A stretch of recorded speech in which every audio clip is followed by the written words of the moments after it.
Thank you. It is wonderful to have this opportunity to speak about Regina Maria Roche, one of Waterford's most important and unfortunately forgotten great writers. Now, the Gothic revival was a key cultural movement during the second half of the 18th and the early part of the 19th centuries. The impact of the movement was most obviously manifested in the field of architecture, in the field of art, and in the myriad of Gothic fiction titles published throughout the period. Gothic fiction is today one of the most popular forms of the novel, and the characters Frankenstein, Dracula, Mr. Hyde, and Buffy the Vampire Slayer are extraordinarily well known. However, few know that the genre originated in the 18th century, and even fewer are aware that Gothic fiction was the most popular literature in Britain during the late 18th and early 19th centuries. Gothic novels appeared at the rate of more than a dozen every year from 1794 through 1797, and increased to nearly 24 per year for 1798 through 1810. The largest number of authors and readers of this genre were women. While modern critical thinking tends to limit the genre at this time to a set of high-reaching achievements, for instance, Horace Walpole's The Castle of Otranto, published in 1764, Anne Radcliffe's The Italian, Mary Shelley's Frankenstein, and Irish author Charles Maturin's Melmoth the Wanderer. It should be noted, however, that Regina Maria Roche and Anne Radcliffe were the rival female novelists of the latter part of the 18th and the commencement of the 19th century. Irish Gothic fiction holds a unique part in the development of the genre. The nature and importance of the Irish Gothic tradition has been traced back to the events of the 1641 rebellion in Ireland. The tradition can be tracked through the work of Sheridan Le Fanu to Bram Stoker and indeed Lafcadio Hearn, who was the inspiration of the Japanese gardens in Tremor.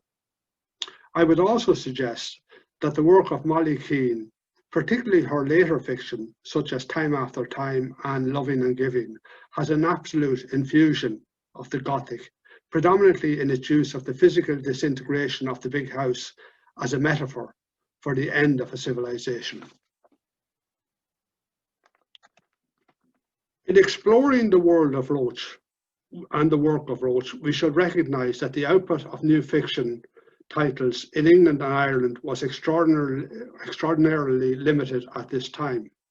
During the period, the largest output of Irish-related items was 10 titles in the year 1829. 19 were published between 1800 and 1809, 43 between 1810 and 1819, and finally 52 between 1820 and 1829.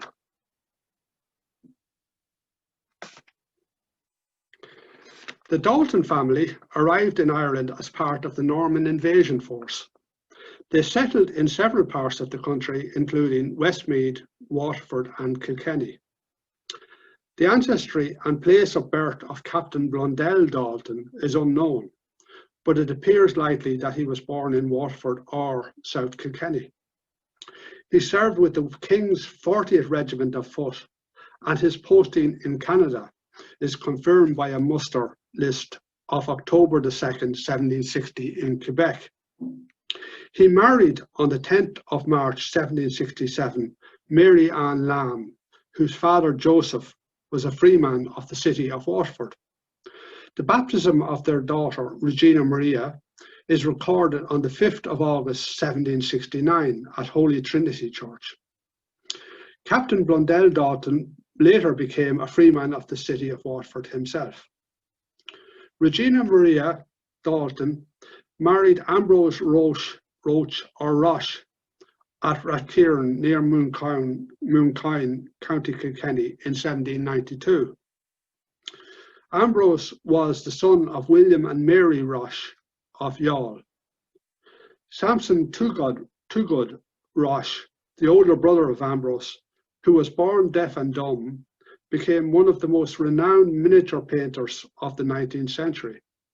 An interesting study has drawn a singularly important connection, which can link the work of Roche and the other miniaturists with that of the contemporary novelists, including Regina Maria Roche.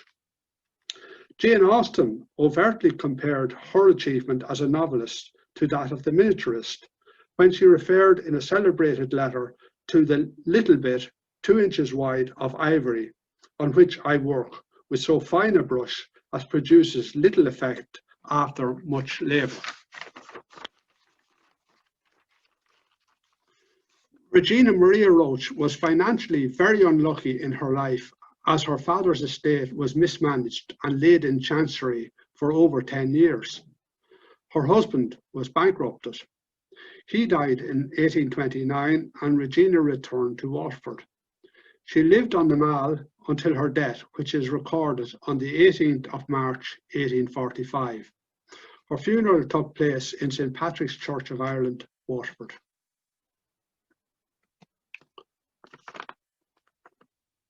The 16 novels of Regina Maria Roche were published over a considerable period of 6 decades. The first period of Roche's career concluded with her departure to England, which had occurred by 1800.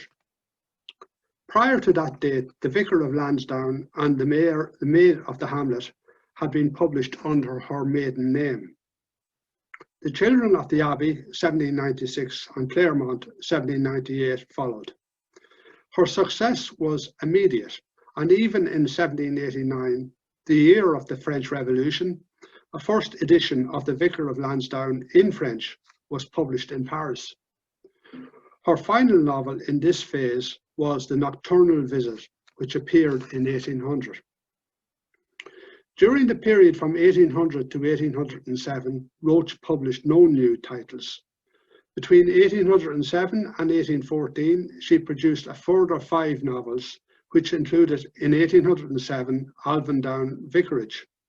The Monastery of St. Column, published in 1814, is set in Ireland.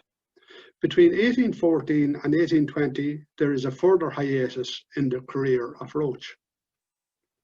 The 5 novels produced in the 1820s are based in Ireland or have Irish themes and mark a literary move to the regional novel the genre of her work.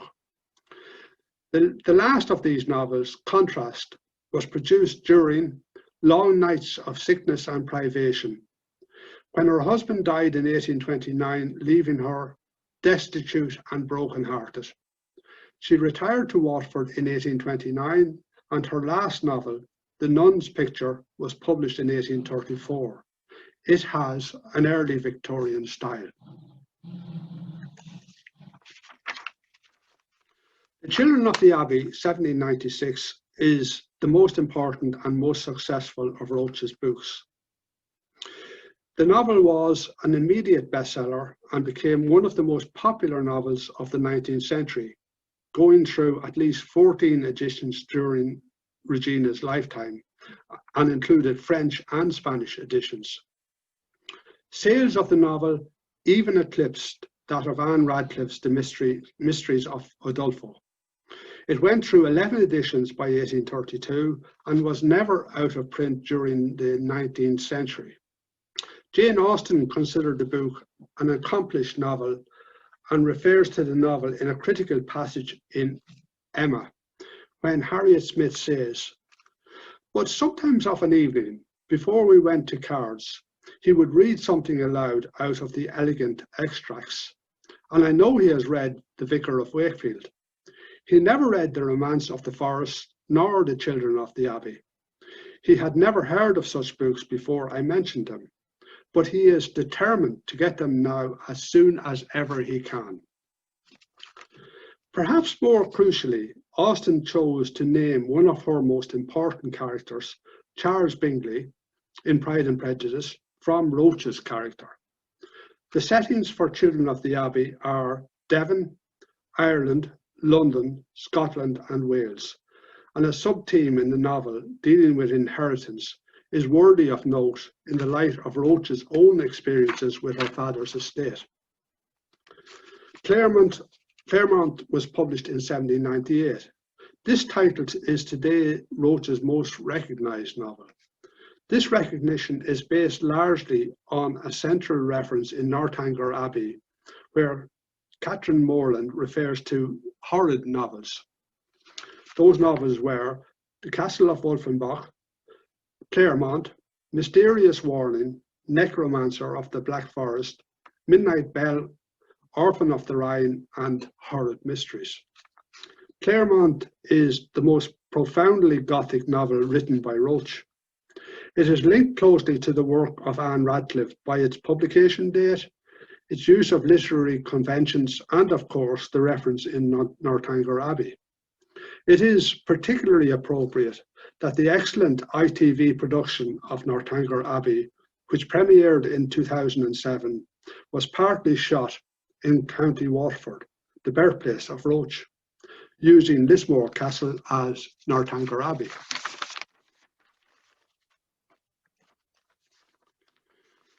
In the annals of Irish fiction, Maria Edgeworth, who was born in Oxfordshire, has frequently been ascribed the position as the first major Irish female fiction author.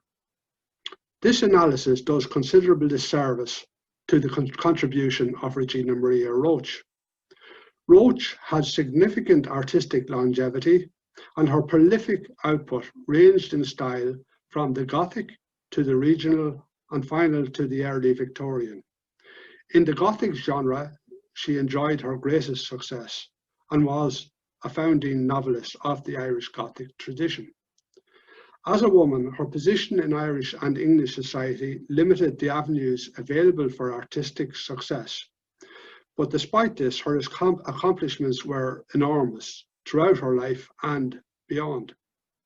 That her death went virtually unnoticed, and that today her work is largely unknown.